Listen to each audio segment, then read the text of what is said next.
El cuadro clínico de la enfermedad se ha descrito en 3 etapas. ¿Cuáles son las 3 etapas clínicas del Alzheimer? Vamos allá. Etapa 1 o demencia inicial. Aparece disminución de la capacidad para coordinar actividades de pequeños movimientos musculares. Los pequeños movimientos musculares, por ejemplo, hagamos esto ahora. ¿Ven? Estoy haciendo algo que es muy fácil de hacer. Pero si usted pierde la capacidad para coordinar esto, hay que tenerlo en cuenta. Porque no está haciendo, o sea, no tiene esa habilidad, que es una habilidad muy fácil de tener, ¿no? Bueno, estos pacientes con Alzheimer, esos son uno de los rasgos que aparecen al inicio. Actividad de pequeños movimientos musculares. Tienen que hacer algo con los dedos y no pueden. Tienen dificultad para realizar esto. La pérdida de memoria al inicio es leve, pero es recurrente, es frecuente, pasa con mucha frecuencia y progresiva. Cada vez pierden más la memoria reciente, la memoria de fijación de los hechos cotidianos que deberían estar incorporando. La desorientación en el espacio se va perdiendo. Al principio no es tan severa, pero después se van perdiendo. Y cuando se va perdiendo, pues estas personas empiezan a desorientarse, no saben cómo llegar a un lugar que conocen perfectamente, tienen que preguntar para ir a un lugar que les queda relativamente cerca, al que han ido con frecuencia, o tienen que preguntar cómo llegar a su casa, porque no saben cómo llegar a su casa, se desorientan, se pierden en el espacio.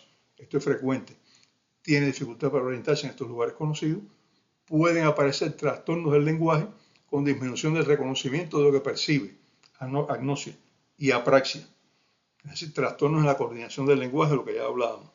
La afectación de la memoria es en la de corto plazo, pero mantiene las demás variantes de memoria conservadas. Estos son los síntomas iniciales o síntomas de la demencia inicial, etapa 1. Así la memoria a largo plazo, la memoria instrumental, que es la memoria de las habilidades que aprendimos.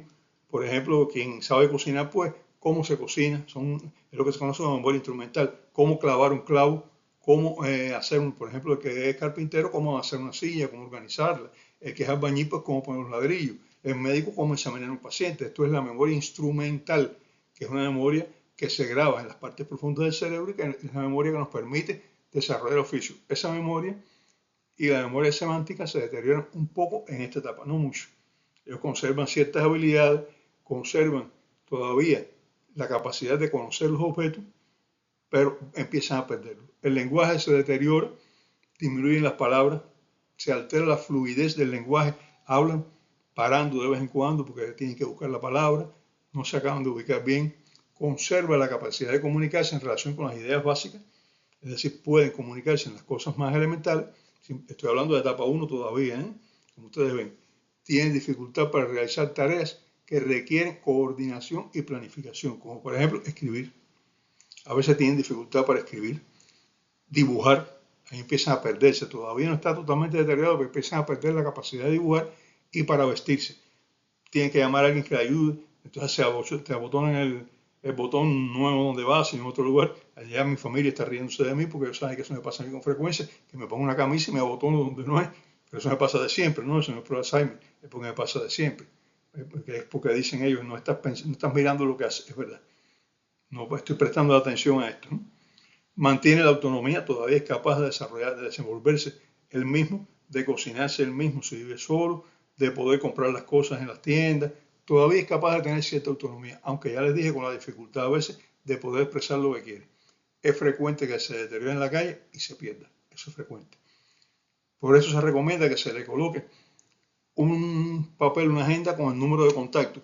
Mire, en caso de dificultad, por favor, comunicarse con tal teléfono y diga que este señor que se llama fulano tal o esta señora que se llama fulana tal está en tal lugar. Entonces ellos tienen esa agenda, se les enseña, se les adiestra. Tú tienes en este bolsillo un papel que dice cómo comunicarse. Cuando tengas dificultad de pierdas, saca el papelito y enséñalo. No tienes que decir nada, saca el papelito y enseñarlo. Y en sociedades más avanzadas se le coloca un localizador GPS. El deterioro avanza cada vez más y los pacientes entran en lo que se conoce demencia moderada o etapa 2. Aquí los pacientes aún pueden realizar tareas no muy complejas, por ejemplo ir al baño, pueden ir al baño solos, pueden defecar, pueden orinar, saben lavarse las manos, pueden comer solos, pero necesitan ayuda con tareas un poquito más complejas, por ejemplo pagar cuentas, no saben cómo pagar cuentas, cómo gestionar diferentes aspectos. Cuidado con esto porque a veces nosotros no lo sabemos porque la tecnología nos superó, pasó por encima de nosotros. Y a veces hay cosas que tengo que llamar a mis hijos para que me las hagan porque yo no sé hacerlas. pero es un problema de conocimiento tecnológico. Y como decía alguien, que no recuerdo ahora quién fue, que dijo, oye, yo no sé andar en una computadora, yo no sé pagar por el teléfono, pero yo te enseñé a ti a encender un televisor, a encender un radio, te enseñé también a encender la luz, enséñame a hacer estas cosas. Yo hago algo más sencillo, házmelo, y él me lo hace. Pues la tecnología nos supera, sobre todo con cierta edad. Bueno, aquí en esta segunda etapa va empeorando la pérdida de actitudes, como identificar personas u objetos cada vez es más difícil que ellos identifiquen personas o identifiquen objetos, toman un objeto y dicen, esto, ¿dónde está? Y entonces, bueno, pero no, ¿y cómo se llama eso? Esto que tengo aquí, esto. No saben decir espejuelo. Espejuelo los cubanos, gafas. No saben decir gafas.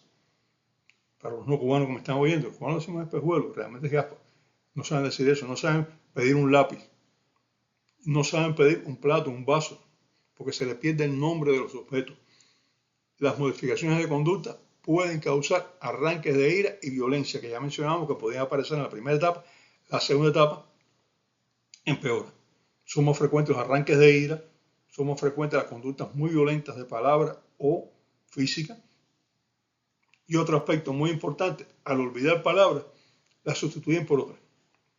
Y estas otras palabras, que no tienen nada que ver con lo que ellos dicen, por ejemplo, le dicen a unas gafas, pues le dicen vaso. Y a veces es peor, a veces inventan la palabra. Si la sustituyen por una palabra conocida es lo que se conoce como parafasia. Parafasia, que utilizan una palabra que existe, que ellos conocen, para designar un objeto que no es el objeto que deben designar. Y jergafasia, cuando ellos crean nombres nuevos para las palabras. Y ellos hablan en una jerga que nadie más que ellos entiende. Es como cuando nosotros estábamos una vez estaba en Trinidad y Tobago y una profesora de inglés nuestra nos decía, a mí otro cubano, me decía a mí, el otro cubano está un poco más allá, me decía a mí, aquí se habla mucho de slang y ustedes no entienden, ustedes no saben lo que es el slang. Yo decía, sí, yo sé lo que es el slang. No, tú no sabes lo que es el slang aquí, es verdad que el slang allá es difícil. Y entonces yo le dije, pero que también en Cuba hay slang. No, en Cuba no hay slang. Y entonces me viré para el Cuba, le dije, fulano, y cuando él me vira, le dije, oye, ligué a una jeva cuando estaba montando la rufa. Y dice, sí. Y dice, ¿a qué tú le dijiste? El slang cubano, que enamoré a una muchacha cuando estaba subiendo al ómnibus. No, pero eso no es cubano, no, eso es slang. Eso es slang. Todos los idiomas tienen slang, tienen una serie de formas de expresar que pertenecen a grupos étnicos o a grupos sociales y que son diferentes al idioma base. Pero estas personas crean su idioma. El paciente con Alzheimer crea su idioma muchas veces. Sobre todo en esta etapa empieza a crearlo ya. Y no es el mismo idioma para todo paciente con Alzheimer. Es un idioma que crea esta persona para comunicarse porque no puede comunicarse con palabras que ya él conoce. Las pierde significado las palabras pierden significado semántico. Y entonces llega a la parafasia, es decir, utilizar palabras para designar objetos que no son, o a la jergafasia, que es inventar nombres para objetos conocidos cuando él no puede decir el nombre de ese objeto porque lo perdió. La lectura y la escritura en esta segunda fase empeoran. Empeora la coordinación del movimiento y esto reduce la capacidad para las actividades de rutina como comer y vestirse. Empiezan a comer y, por ejemplo, con una cuchara se le cae la comida encima. Cuando llega a la boca la cuchara va medio vacía o vacía. Al mismo tiempo la comida cae sobre la ropa, empieza a ensuciarla. Si es sopa ni hablar, si es líquido ni hablar. Están bebiendo y entonces empiezan a beber y el líquido empieza a deslizarse por su mandíbula hacia la ropa también, es frecuente. Vestirse es un verdadero problema para ellos. No consiguen ponerse bien los zapatos, las medias ni hablar. Son actividades que les cuestan mucho trabajo y que necesitan ayuda. La memoria empeora aún más. El paciente deja de identificar a familiares y amigos. Ya no sabe quién está hablando con ellos. A veces le dice, pero tú no me conoces. Sí, yo te conozco, pero yo no sé cómo te llamas.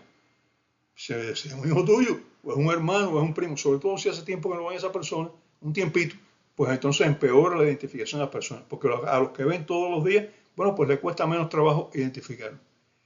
Al deterioro de la memoria a corto plazo, característica de la primera etapa, ya en esta segunda etapa aparece una pérdida de la memoria a largo plazo y empiezan a olvidarse de cosas importantes de su vida y no son capaces de, a veces, después de hablarnos de quiénes eran sus padres, quiénes eran sus hermanos, cuántos hermanos tenían, empieza a perder todo esto.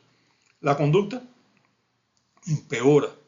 Están distraídos, presentan episodios de confusión mental que empeoran con el cansancio y la oscuridad. De noche están más confusos. Cuando realizan actividades, caminan, un poco de ejercicio, pues empeora esta confusión mental. Están más irritables. Presentan episodios de llanto o de risa sin motivo alguno y tienen una conducta inapropiada. Se vuelven agresivos sin motivo y se resisten a los cuidadores. Van a ayudarlo y entonces rechazan el que lo ayuda y hasta los golpea a veces. Presentan desorientación en tiempo. Ya no saben qué día de la semana es, no saben en qué mes están. A veces, pues, si la desorientación en tiempo es muy grave, esto ya es extraordinariamente raro, no están muy claros si es de día o de noche, la hora del día la pierden también, presentan desorientación en el espacio, no pueden decir a veces en qué lugar están y cuando empeoran, presentan desorientación en persona. Esto quiere decir que a veces no saben ni quiénes son, no pueden decir su nombre, no pueden decir, esto ya es un empeoramiento más severo. En algunos de ellos aparecen ilusiones, entonces mezclan la realidad con lo que pasa por su cabeza, confunden a las personas y entonces le dicen a un primo, por ejemplo, dice, sí, tú eres fulano, el fulano es el abuelo de él, él sabe qué familia, ¿no? Pero no sabe qué grado de parentesco tiene, pues le mete para allá, es mi abuelo, no es tu abuelo, es tu primo o es tu hermano. Puede aparecer incontinencia urinaria, empiezan a orinarse en la ropa, no les da tiempo de llegar al baño, a veces ni se dan cuenta que tienen deseo de orinar y entonces se orinan. Presentan depresión, apatía, es decir, pérdida de motivación, tiene una reacción más severa al concientizar su estado, porque ellos todavía tienen conciencia a veces de todo lo que están pasando y entonces se ponen peor, porque se dan cuenta de los fallos que tienen. Esto es una característica del Alzheimer, que muchas veces el paciente con Alzheimer se da cuenta de su deterioro y lo sufre, y lo sufre. Presentan alteraciones del sueño, muy frecuentes, y dificultad para dormir. Todo esto que les causa ansiedad, estrés, pero también ansiedad y estrés en los familiares y en los cuidadores, que no saben qué hacer y bueno, realmente no tienen mucho que hacer. La tercera etapa del Alzheimer ya es la demencia avanzada. En ella el paciente pierde totalmente su independencia motora. Depende de lo que hagan con él. Está encamado. Cuesta trabajo levantarse, hay que ayudarlo a levantarse y a sentarse, porque él no es capaz de levantarse y sentarse en una silla. El deterioro empeora. El lenguaje es totalmente desorganizado. Dicen palabras sin sentido y a veces ni siquiera eso. A veces algunos sonidos inarticulados, incoherentes, no se entiende lo que quieren decir, no se entiende nada de esto. Se pierde mucha masa muscular. Empiezan a perder músculo. Eso es lo que se conoce como sarcopenia, que es frecuente en personas malnutridas y en personas deterioradas, sobre todo con Alzheimer, en alcohólicos. Es decir, la masa muscular se pierde. La movilidad disminuye, aparece incontinencia urinaria, que ya existía desde la etapa 2, pero aparece ahora, se incorpora la incontinencia fecal. No solo se orina, sino que se defecan en la ropa también. Están sentados y se defecan. Entonces se da cuenta la familia por el olor y empiezan a pelearle. No le peleen, está deteriorado totalmente. Simplemente quiten la ropa, bañen y vuelvan a vestir. No pueden hacer otra cosa. Si empiezan a pelearle, pues lo irritan más y empeora su conducta. El lenguaje llega un momento que el deterioro es tan grande que no pueden comunicarse. Apenas emiten algunos sonidos, a veces casi ni eso. Conservan la capacidad de percibir señales emocionales. Si usted está triste al lado de él, se dan cuenta que está triste. A veces lloran porque ve que la persona está triste. Entienden todavía algunas cosas y conservan la capacidad de expresar sus propias emociones. Todavía, porque ellos perciben algo, se dan cuenta de las cosas, lo que no pueden comunicarse, no pueden expresarlo, han detenido todo este deterioro, no pueden desenvolverse, pierden la capacidad de realizar acciones simples, necesitan ayuda para todo, para comer, levantarse de la cama, apatía y la agresividad empeora. Por este estado de encamamiento aparecen muchos dedos de cúbito e infecciones respiratorias. Y esto es generalmente lo que lleva al fallecimiento. Lo lleva al fallecimiento como causa primaria la demencia de Alzheimer. Pero las causas ya, digamos, la causa directa, pues son infecciones, enfermedades respiratorias, neumonía, infecciones por úlceras de decúbito. Esas son la causa directa de la muerte. Pero la causa básica es la demencia de Alzheimer. Disculpen. En las primeras etapas, la pérdida de memoria reciente y otras alteraciones como la pérdida de memoria semántica, es decir, el nombre de las cosas, déficit de atención, problemas con la planificación y el pensamiento abstracto, pueden ocasionar trastornos en su desempeño habitual. En las primeras etapas y esta última etapa, todo se ha perdido. El paciente en las primeras etapas, sobre todo la etapa 1, es frecuente que mienta. ¿Por qué miente? Porque tiene que tapar su deficiencia, no reconocen sus alteraciones, entonces las justifican. ¿Cómo las justifican? Diciendo mentiras. Si le cae algo y se rompe, pues no, yo no fui, yo no he pasado por aquí, yo no sé nada de eso. Eso es frecuente en las primeras etapas. Aparecen en estas etapas trastornos del lenguaje, ya lo dijimos, y el paciente se aísla y se deprime, también lo dijimos. Por eso, ante estas manifestaciones, como en trastornos de conducta, trastornos para realizar actividades simples, trastornos del lenguaje, pérdida de memoria reciente, que mienten para tapar su deficiencia, aislamiento, depresión, tenemos que estar alerta con ella para hacer el diagnóstico precoz de la enfermedad. El factor de riesgo más importante para padecer la enfermedad de Alzheimer, la edad. A mayor edad, mayor frecuencia de Alzheimer. Esto tenemos que tenerlo en cuenta también. La Organización Mundial de la Salud estimó que en 2005 el 0,379% de la población de todas las personas a nivel mundial tenían demencia y que la prevalencia aumentaría un 0,441% en 2015 y a un 0,556% en el 2030. Es decir, para 2030 se prevé que una de cada 200 personas tenga una demencia. Demencias de cualquier tipo. Pero la prevalencia en una población dada, bueno, es el porcentaje de las personas de la población que padecen la enfermedad. Y la prevalencia del Alzheimer, recuerden que el Alzheimer es alrededor del 60 al 70% de todas las demencias. O sea, de cada 10 personas con demencia, entre 6, o sea, más de 6 y hasta 7 son Alzheimer. El Día Internacional del Alzheimer se conmemora el 21 de septiembre, fecha elegida por la OMS y por la Federación Internacional de Alzheimer, en la cual, en esta fecha, se llevan a cabo actividades en diversos países para concienciar y ayudar a prevenir la enfermedad. Se plantea por algunos que el Alzheimer es un trastorno metabólico cerebral relacionándose con los receptores de insulina presentes en las neuronas, el receptor tipo 1, GLUT1. Por cierto, hay una enfermedad que es una alteración que es congénita de los receptores GLUT1, pero es una enfermedad congénita. Algunos plantean que el trastorno de Alzheimer es lo mismo. O sea, se van perdiendo los receptores tipo 1 para la glucosa, que son los receptores que permiten la entrada de azúcar al cerebro, y las neuronas, al no tener energía, van deteriorándose cada vez más. Y esto es lo que lleva a la enfermedad. Es un planteamiento, nadie lo sabe.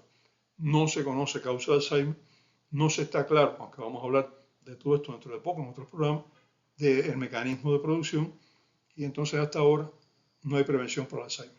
Lo único que podemos hacer es diagnosticarlo precozmente con los síntomas iniciales y entonces darle el cuidado que necesita este paciente y sobre todo darle mucho apoyo emocional desde el inicio, porque se lo merece. Son personas que se han desempeñado en la vida, que han tenido éxitos y fracasos como todos, pero que muchas veces son personas cercanas a nosotros y necesitan nuestro apoyo. No dejen de hacerlo. Y si ustedes están en la calle y ven una persona mayor con alteraciones, con ira, que no puede expresar lo que quiere, comprendan que puede ser un paciente con Alzheimer y ayúdenlo, no lo rechacen. Se lo merecen. Y hoy por hoy ya, bueno, pues hemos terminado. Muchas gracias. Hasta el próximo programa.